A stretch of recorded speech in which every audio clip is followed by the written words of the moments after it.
السلام علیکم۔ اچھا جی، سب سے پہلے یہ تصاویر دیکھیں، اس کے بعد اگلی بات کرتے ہیں۔ ہو سکتا ہے آپ کو میری یہ بات بری لگے کہ محرم کا مہینہ ہے اور ہمیں کیسی تصویریں دکھا رہے ہیں، لیکن کیا کریں، یہاں مطمع نظر صرف اصلاح ہے۔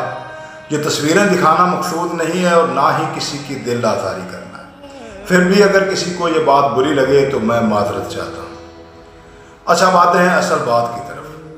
گورنر نجم الدین ایوب نے کافی عرصہ تک شادی نہیں کی، تو ایک دن اس کے بھائی اسد الدین شیر نے کہا کہ یار اب کافی عمر ہو گئی ہے، شادی کر۔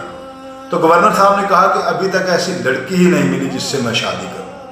تو اسد الدین شیر نے کہا کہ میں آپ کے رشتے کی بات کروں ملک شاہ سلجوقی کی بیٹی سے یا وزیر الملک کی بیٹی سے؟ تو گورنر صاحب نے کہا کہ وہ میرے لائق ہی نہیں۔ تو اسد الدین نے کہا کہ اور کون ہے آپ کے لائق؟ تو گورنر صاحب نے گنوائی پھر خصوصیات، کوالٹیز۔ تو اسد الدین شیر نے کہا کہ ایسی لڑکی آپ کو کہاں ملے؟ تو گورنر صاحب نے کہا اگر میری نیت میں خلوص ہوا تو اللہ تعالیٰ عطا کرے گا۔ گورنر صاحب ایک دن مسجد کی ایک تقریب میں بیٹھے تھے، شیخ صاحب سے باتیں ہو رہی تھیں کہ پردے کے پیچھے سے ایک لڑکی نے شیخ صاحب کو آواز دی۔ شیخ صاحب گورنر صاحب سے اجازت لے کر اس لڑکی کی بات سننے چلے۔ لڑکی اور شیخ صاحب کی باتیں گورنر صاحب کو سنائی دے رہی تھی۔ شیخ صاحب نے جاتے ہی اس لڑکی سے پوچھا کہ میں نے آپ کے پاس ایک رشتہ بھیجا تھا، آپ نے اس رشتے سے انکار کیوں کر دیا؟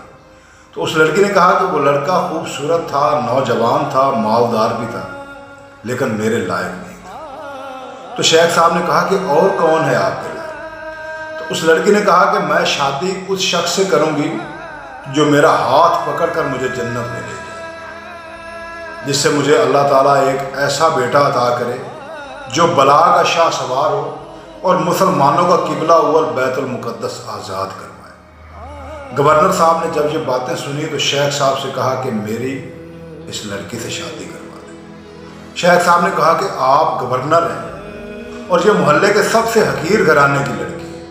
تو گورنر صاحب نے کہا کہ میں ساری زندگی اس لڑکی کی تلاش میں تھا، ڈہ گیا وہیں پر، کہتا ہے میری شادی اس لڑکی سے کروا۔ ان کی شادی ہو گئی، اللہ تعالیٰ نے انہیں ایک بیٹا عطا کیا جو بلا کا شاہ سوار نکلا۔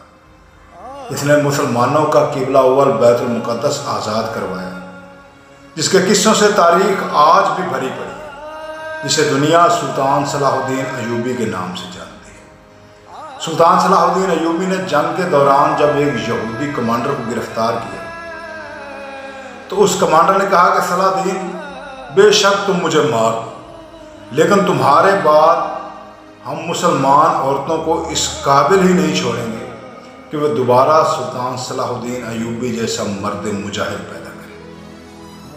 تو آج اس یہودی کمانڈر کی بات مجھے سچی لگ رہی ہے۔ اس عورت کی ویڈیوز اگر آپ لوگ دیکھیں، میں آپ کو انوائٹ نہیں کر رہا، اگر کبھی اس کی ویڈیو آپ کے سامنے سے گزرے تو یہ اندازہ لگانا مشکل ہو جائے گا کہ یہ لڑکی مسلم ہے یا غیر مسلم ہے، جتنی فحش ویڈیو اس کی ہوتی ہے۔ 1.5 ارب مسلمانوں میں اگر آج تک کوئی سلطان صلاح الدین ایوبی پیدا نہیں ہوا تو آگے بھی امید مت رکھیے گا، کیونکہ آنے والی جنریشن کو جنم اس جیسی عورتوں نے دینا ہے۔ اسلام کے نام پر بننے والی مملک خداداد پاکستان میں تقریباً 7 ملین کے قریب لوگ اسے فالو کر رہے ہیں، اسے پرموٹ کر رہے ہیں، لیکن میں کہتا ہوں کہ اپنے بچوں کو اس جیسی عورتوں کی پہنچ سے دور رکھیں۔ ایک طرف آپ لوگ دعائیں مانگتے ہیں فلسطین کے حق میں، کشمیر کے حق میں کہ یا اللہ کوئی سلطان صلاح الدین ایوبی بھیج۔